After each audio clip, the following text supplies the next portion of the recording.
Good evening, and thank you for watching KCTV English News. I'm Angel Kim. A meeting of government and educational leaders was held on the afternoon of the 24th to establish a cooperative system to battle the COVID-19 outbreak.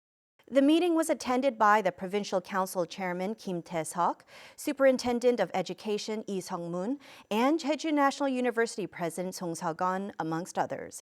A guideline of protocols for the systematic prevention and response to the virus was discussed. The provincial government also requested that organizations refrain from renting out public facilities and organizing events.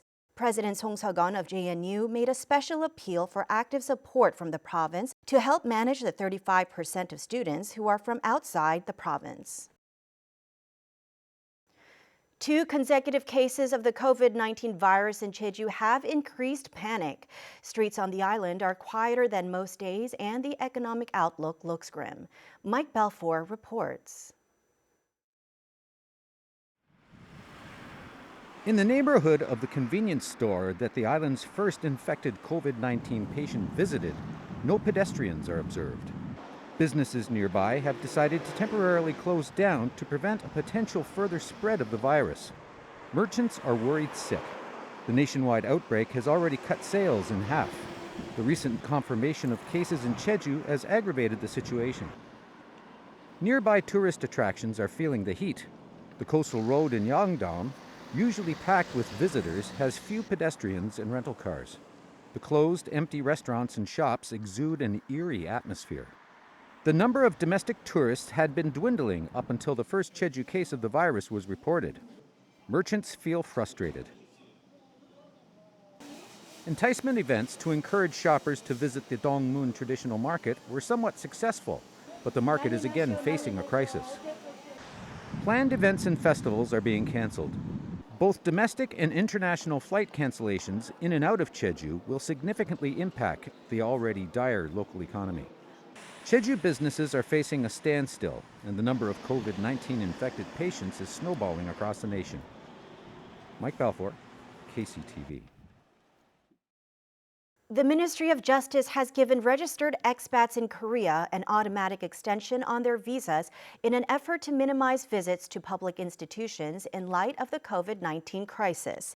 As a result, some 2,400 expats or overseas ethnic Koreans living in Jeju will be permitted to stay until April 30th. However, illegal aliens, non-professional workers, and foreigners who are employed on fishing vessels are excluded from the list. The police are investigating the leakage of official documents as well as fake news related to the COVID-19 outbreak in Jeju. According to the Jeju Provincial Police Agency, a 36-year-old man who posted a false message on social media on February 2nd, stating that there was a confirmed case of COVID-19 at Jeju National University Hospital, is being called in for questioning. The police have confiscated the man's mobile phone and are conducting digital forensics to determine whether or not he should be charged for obstruction of business. The agency is also investigating the case of a public official in Seogwipo who released an official document containing confidential information regarding the travel route of the second case of COVID-19 in Jeju. The fact that the offender is a public official is being considered as the police look into charging him for leaking official confidential information. Please be aware that fake news is a serious issue and make sure to stay tuned to trusted news sources. The provincial government will temporarily allow businesses to use disposable items as a response to the updated red alert level of COVID-19.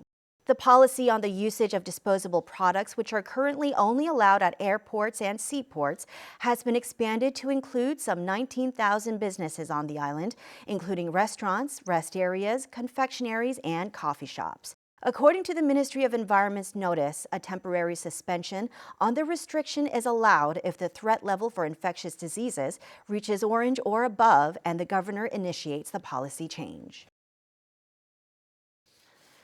The number of potential candidates running for the April 15th National Assembly elections has climbed to 29 nominees in Jeju alone, breaking the all-time record. According to the Jeju National Election Commission, 29 candidates have registered in 3 constituencies so far, surpassing the record of 25 nominees during the 2016 elections. The Jeju City Cup district has the largest number of electoral candidates with 12 nominees on ballot, followed by the Jeju City Eul district with 11 and Seogwipo City with 6. Preliminary candidate registrations are expected to continue until the end of next month, and considering the number of candidates who have not yet registered, the final number is expected to exceed 30. The K-League schedule has been postponed as a preventive measure against the spread of COVID-19. The delayed schedule also includes the opening match of Jeju United Football Club. The Korean Professional Football League held an emergency board meeting on the 24th in order to delay the start of the K-League season until the virus is contained. As a result, Jeju United FC's entire season will be postponed, including the home opener against Suwon FC that was scheduled for March 1st. The home games of all domestic teams in the AFC Champions League will be played without spectators in the venues for the time being.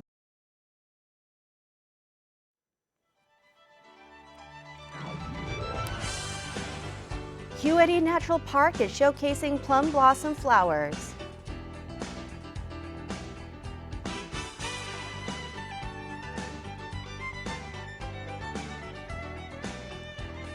Enjoy a unique and modern take on the works of Van Gogh at the Bunker de Lumière.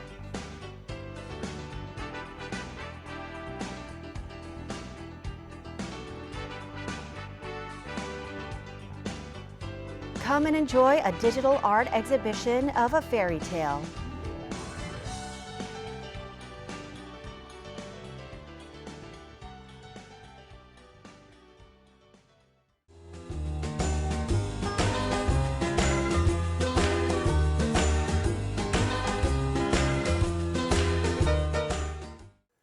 Taking a look at our weather, looks like the rain will stop by tomorrow afternoon. For the details, here's your forecast.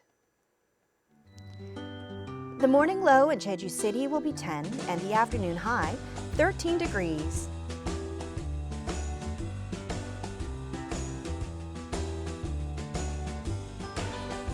Down south in Seogwipo, temperatures will fall between 11 and 16.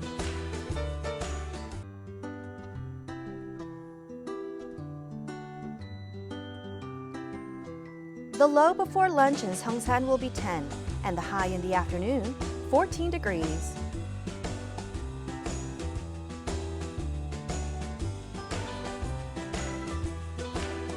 Across the island in Kosan, a low of 10 in the morning, warming up to a high of 14 degrees.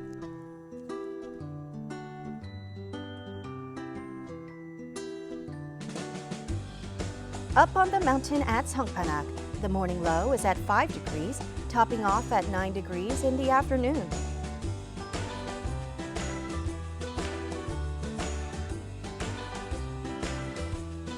Out on the water, winds will be out of the north and northeast at a speed of 9 to 13 meters per second and waves between 1.5 and 2.5 meters.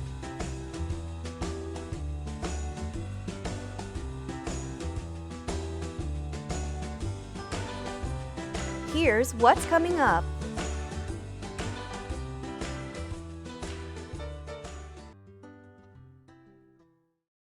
Thank you for joining us today at KCTV English News.